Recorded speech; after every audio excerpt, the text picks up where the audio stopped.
She cheated on me with our neighbor while I was away on a work trip. I'd been gone 5 days, working 16-hour shifts, chasing a deal that could have changed everything for us. Promotion, raise, recognition. It wasn't just for me. It was supposed to be for us. Every grueling hour, I told myself she was at home, missing me, counting the days until I came back. I imagined her curled in our bed, watching our favorite shows, waiting for my voice on the phone. Instead, she was slipping through the shadows of our backyard, barefoot and wrapped in a robe, vanishing into the house next door, into another man's arms. Rick, a man I shared beers with, mowed the lawn beside, lent my tools to without hesitation. A man I trusted, a man who smiled at me every weekend like he didn't have my wife's perfume still clinging to his sheets. I didn't find out right away.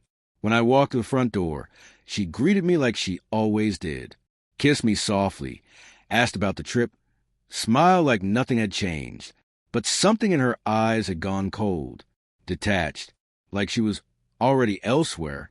I thought maybe she was just tired. Maybe I'd been away too long. So I tried to fix it. I brought home her favorite flowers, cooked her dinner, suggested a weekend getaway to reset, to reconnect. She declined all of it, said she wasn't in the mood, said she was tired. But my gut whispered something else, something I couldn't ignore. It was a week later when Linda, our other neighbor, dropped the first match into the dry grass. We were outside chatting casually, talking about the weather and the usual nothing. Then she said it, offhand, thoughtless. Good to see you back. Your wife and Rick were getting pretty close while you were gone. I froze. Close. I asked, my voice dry, my stomach already coiling. She hesitated, her smile faltering. I mean, they just seemed friendly, always talking. I'm sure it's nothing. But the words had already done their damage. I nodded, said nothing more, but I carried her words back inside like a live wire pressed to my ribs. That night, I didn't ask my wife a single question. Instead, I waited until she went to bed, and then I sat alone in the dark, in the living room, the only light coming from the TV's silent glow. I opened the security footage on my laptop. Most of the cameras face a perimeter, front yard, driveway, garage. But the one on the back porch caught just enough. And what it caught hollowed me out. There she was, late at night, slipping out the back door in her robe. No hesitation, no glancing around, just quiet, confident betrayal. She walked barefoot across the grass, disappeared behind Rick's fence. Hours passed, and then she returned, hair messy, lips swollen, body language unbothered. I watched the footage 3 times. Every second burned. I saved the videos to a flash drive and tucked it into my bag. That night, I didn't sleep. I stared at the ceiling in our shared bed, listening to her soft breathing beside me, wondering how someone could lie so easily, so completely, wondering if she'd ever felt sorry, wondering if I ever really knew her. The next morning, I left the flash drive on the kitchen counter. I didn't say a word, just kissed her cheek, told her I was heading to work, and paused in the doorway long enough to watch her sip coffee, scrolling her phone. Calm, composed, unaware that everything she thought was hidden was already laid bare. That night, when I got home, the flash drive was gone.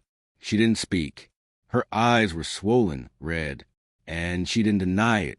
She didn't even try. She just cried, said it was a mistake, that she felt abandoned, that Rick had been just there, and things spiraled, that it wasn't meant to go that far. All the usual lines. I didn't scream. I didn't throw anything. I didn't even raise my voice. I listened. I nodded. And then I said simply, I need time to think. She left to stay at her sister's. Said she'd give me space. I pretended I was weighing everything. Her apologies, the years we'd shared. But the truth?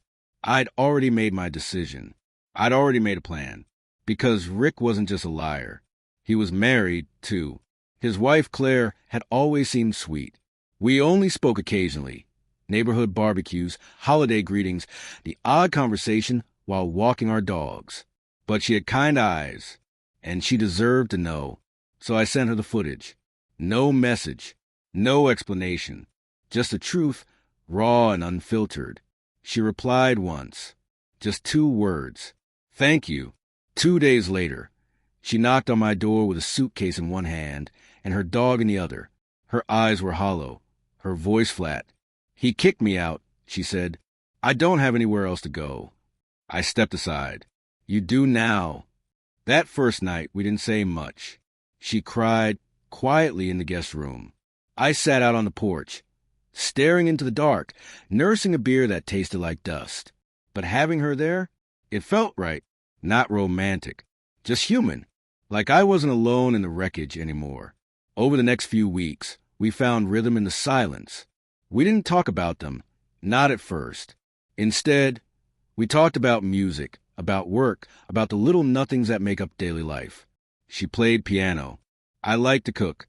We'd take her dog and mine out for early morning walks, letting the cool air wash over us. There was a peace in it, a quiet understanding. My wife tried to come back. She called, texted, stood outside the house one night crying, said she'd go to counseling, begged me to let her fix it. But I didn't want her anymore. I didn't want a version of love that needed babysitting and forgiveness every few months. I wasn't angry. I wasn't hurt. I was just done. Rick didn't take things so quietly. Claire told me he tried to spin it, said she overreacted, said it didn't mean anything. They always say that, she said, her laugh brittle, after they've destroyed everything. About a month after Claire moved in, we sat on the porch again, sharing a bottle of wine. She looked over at me, her voice low, almost hesitant. Is it weird that I feel safer here than I ever did in my own home? I shook my head. Not weird at all. I feel the same. People in the neighborhood started talking. Some gossiped. Some gave us sympathetic smiles. Some avoided eye contact. I didn't care. Let them talk. Let them speculate. The truth was simple. 2 people destroyed something sacred. 2 others built something stronger from ruins. Claire never officially moved out. One day, I noticed she stopped referring to the guest room as hers. She bought new towels, rearranged the pantry, hung a picture in the hallway. Slowly, the cold shell of my house turned warm again. Familiar. We weren't a couple. Not yet. But something was forming, slow, steady, and real. Something rooted in truth and quiet healing. Something far better than betrayal. Looking back, I regret nothing. Not the silence. Not letting my wife leave. Not opening the door for someone who needed it as much as I did. Sometimes justice doesn't arrive with rage or revenge. Sometimes it's quiet, patient, deeply satisfying. Like giving your home to someone who would never take it for granted, and watching those who did lose everything they thought they'd keep forever.